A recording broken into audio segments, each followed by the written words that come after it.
No. What I'm saying is that as education programs, all the programs are run under the Education Act, Teacher Service Act, the policies, regulations, and the circulars that are given there. So we're just saying, as we do this work, we need to be following the regulations that are laid down. That's what I was stating there. Nothing new, nothing complicated. Just do the things in accordance with the laid down regulations. With respect to the Butere girls that you are asking, I know the BOM met yesterday to look at the whole issue, and they'll be presenting to us a report whether those regulations were followed, whether the policies were followed, because that is institutional. Once that decision is made, then we'll make a decision on what to do from there. It's unfortunate that they did not present, though, as you are aware, they were given the opportunity to present that particular day, but voluntarily decided not to do so, and so it was unfortunate. But it is something that we would not like to see in this situation. As I've said there were 27,000 students here.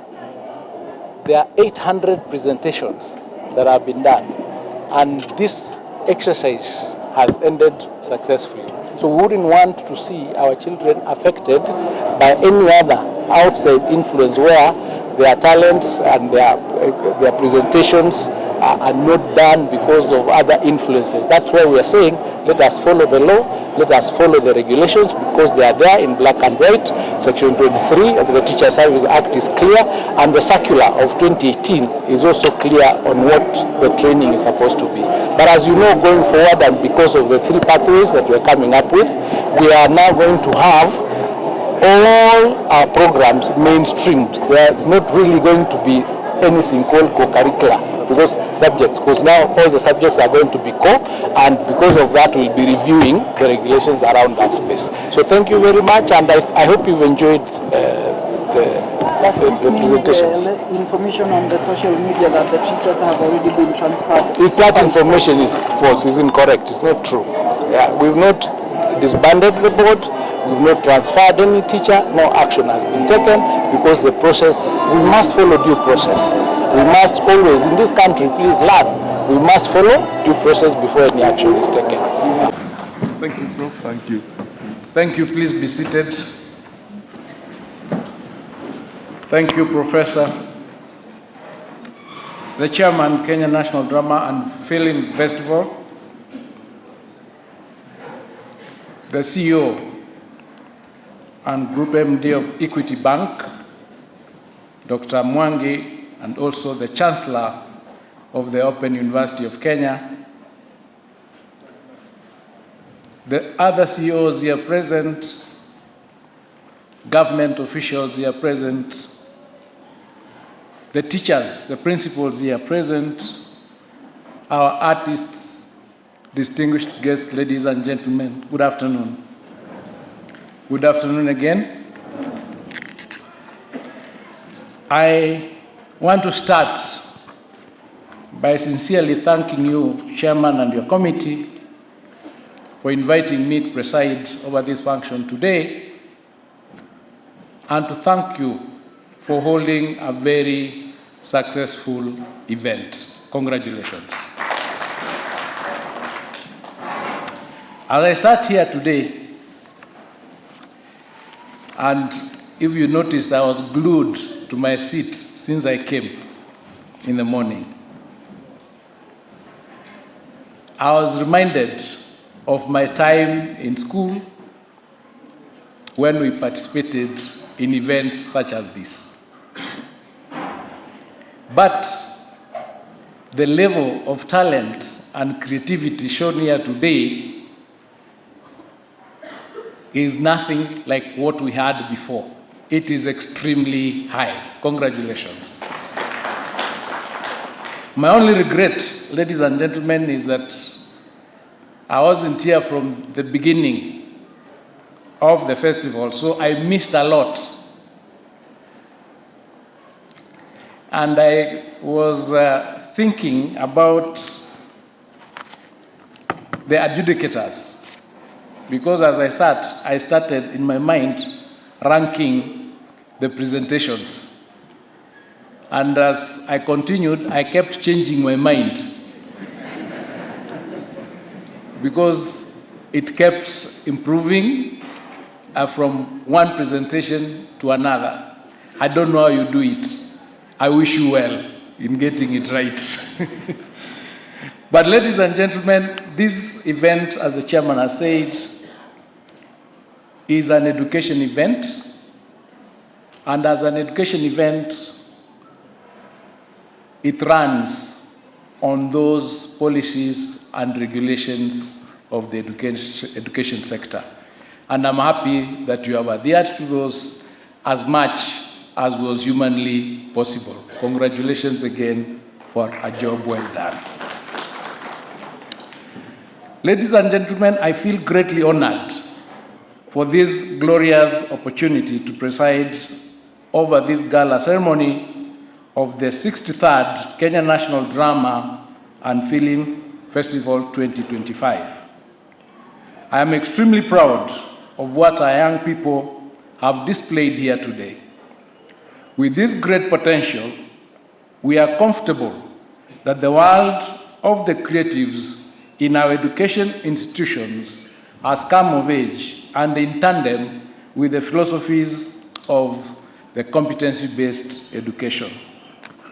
I'm excited that we have excellent teachers in our schools who have nurtured our learners to tell their story to the whole world with immeasurable confidence. These young and budding artists are the generation that shall usher in the great era of belief in the arts. Ladies and gentlemen, this unique festival brings together learners from preschool to universities, providing an invaluable learning experience for us all. I'm amazed at the level of creativity and originality of our learners and teachers. We have created our own original songs and our own original stories. But I must throw in some caution that as we train these young learners, we must do so under stipulated guidelines, policies, and regulations. In this connection, I call upon all of us that all co-curricular activities in our learning institutions must be conducted in strict adherence to the guidelines and all regulations provided by the Ministry of Education and the Teachers Service Commission. Henceforth, ladies and gentlemen, the Ministry of Education will firmly enforce the existing regulations for co-curricular activities and will not hesitate to take action against any official who flout these policies and procedures that govern our programs. We must do everything to ensure that our learners are well protected and nurtured in developing their artistic prowess and an atmosphere that is age-appropriate and suited to the level of learners.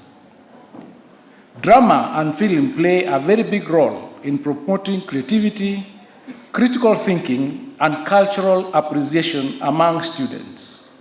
Indeed, in a single performance, we are able to witness all the core CBC competencies on display. It therefore goes to show that drama and film are forerunners of our CBC program, whose dictum is nurturing every learner's potential. I wish to encourage Kenya Certificate of Secondary Education graduates to increase their appetite for pursuing the arts in the higher education studies. I have been informed by the Kenya Universities and Colleges Central Placement Services, KUPS, that only a few students are showing interest in studying the performing arts courses in universities, even under the ongoing application processes, which is running until 30th of April 2025 for the 2024 KCSE cohort. I'm also informed that so far, more than 107,000 KCSE students have already made their applications under the exercise that started last month. I urge all those that are among the 246,000 KCSE cohort of 2024 who are yet to apply for placement in universities to do so within the next 15 days that are remaining. By the way, out of the 246,000 students who qualified to go apply for courses in universities, 8,000 of them applied to go to TVETs, and they chose to go to TVETs and TTCs. And I think that goes to show the story or the connection between going to universities and work as exhibited by Mafla, as he called Mafla here, and Makore in that particular skit. So I think there is a space for every child that we have in our schools, that whatever grade that you've gotten, there is always a space for you, and the government is doing each and everything possible to ensure that, taking into account your talents, taking into account your potential, you have got a place to learn skills and to get a job in order to contribute to the economy. Ladies and gentlemen, under the CBC, the arts will form a pathway that our learners will pursue in senior school. They will be exposed to the theory and practice of filmmaking, theater production, and music together with dance. This should give us all the confidence that there is a career path for the creatives through mainstreaming or through the mainstream education. I therefore urge all stakeholders to take sports and arts seriously as an academic enterprise. Going forward, we are no longer going to have arts, sports, and the social sciences as co-curricular activities. They are going to be part and parcel of our mainstream education system, so that they are taken care of just like we take care of the other pathway. For example, what the chair mentioned, that you probably require to have theaters in institutions as infrastructure, just like we have labs for STEM pathway. So it is something that I think as a ministry will be taking up to ensure that as we work towards ensuring that infrastructure in schools is brought to each and every institution in order for the children to have their best, those ones who are doing arts and the creatives also have the infrastructure in place. It is now glaringly clear, ladies and gentlemen, that the implementation of CBC is firmly on track.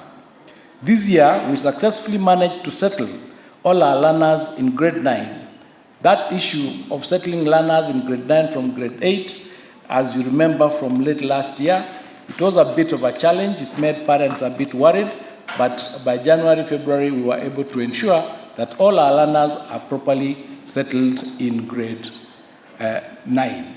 I wish to thank the government of His Excellency the President, Dr. William Samoei Ruto, for providing adequate funds for the construction of classrooms for our grade 9 learners. We are now firmly focused on transitioning the grade 9 learners to senior school next year. Already, we have formulated guidelines on placement of grade 9 candidates in senior school next year. These were developed following countrywide consultations with all stakeholders during the month of March. Ladies and gentlemen, the theme of this year's festival, leveraging technology to nurture talent, while inculcating national values for socio-economic prosperity, is apt for this event. This is because the government is laying great emphasis on values at the moment. You know, we have values in our constitution. We have chapter 6, we have chapter 10. But without values, whatever else that we do, if we do not have values, which include personal values, progress can become a mirage. We believe that if we are able to ingrain value-based living in our people, our country will be a great place to live in. These young people have artistically taught us the essence of value-based living through the manner in which they have resolved their conflicts. When there was competition, they said, we can do this together so that we get a better result. And that is a lesson that we can take from this activity. A festival of this nature ought to be celebrated by all participants who have reached this level. I believe that having reached this level, all of us are winners. All of us have learned from those who performed better. At this point, I wish to most sincerely thank all the stakeholders, including the teachers, the parents, and private sector partners who have invested in this project. Specifically, I want to thank the Sports, Arts, and Social Development Fund, the Equity Bank, led by the CEO here, the Kenya Institute of Curriculum Development, KICD, led by Professor Ngondo, Kenya Revenue Authority. I hope they are not taxing you. The Kenya Revenue Authority. At least they are doing something different from taxation, so we really want to thank them. Kenya Universities and Colleges Central Placement Service, led by the CEO here, the Communications Authority of Kenya, the Coca-Cola Company, Jubilee Life Insurance, Kenya Cultural Center, Tunga Africa, among others. I wish to encourage you to continue supporting this festival each year, and I wish to urge more organizations to support the Drum and Film Festival next year and other years to come in order to nurture the artistic talents of our young people. As I conclude, let me also take the opportunity to thank Professor Odhiambo, together with your executive committee, who have worked very hard under the guidance of the Director General and the head of the Directorate of Field Coordination and Co-Curricular Activities, Mr. Sifuna, for delivering a great festival. It has been a resounding success despite the earlier challenges that you faced. Many thanks to the County Government of Nakuru for being an excellent host. The regional security team, led by the Regional Commissioner, have ensured safety of all our learners, and we have felt at home for the entire period. I am told that there were 27,000 young people in this town for the last 7 days, taking care of them and ensuring that they are fed, they are protected, they are brought here to and fro. It is a very good thing, and congratulations all of you for doing a wonderful job. Our hosts, the Lion Schools, and the heads of institutions that hosted the learners, we shall forever be indebted to you for taking good care of our learners. I commend all the teachers who prepared the teams that performed here. We all know what it takes to reach here. You spend a lot of hours preparing them, rehearsing, and you encourage them, you work with them. When they are down, you bring them up. So congratulations for our job well done, teachers. To our young artists, we owe it all to you. Thank you very much for educating and entertaining us. I thank the adjudicators for their professionalism as judges during this showpiece.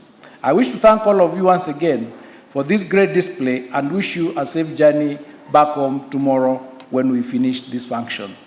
I now declare the 2025 Kenya National Drama and Film Festival officially closed. Thank you and God bless you. Asanteni sana.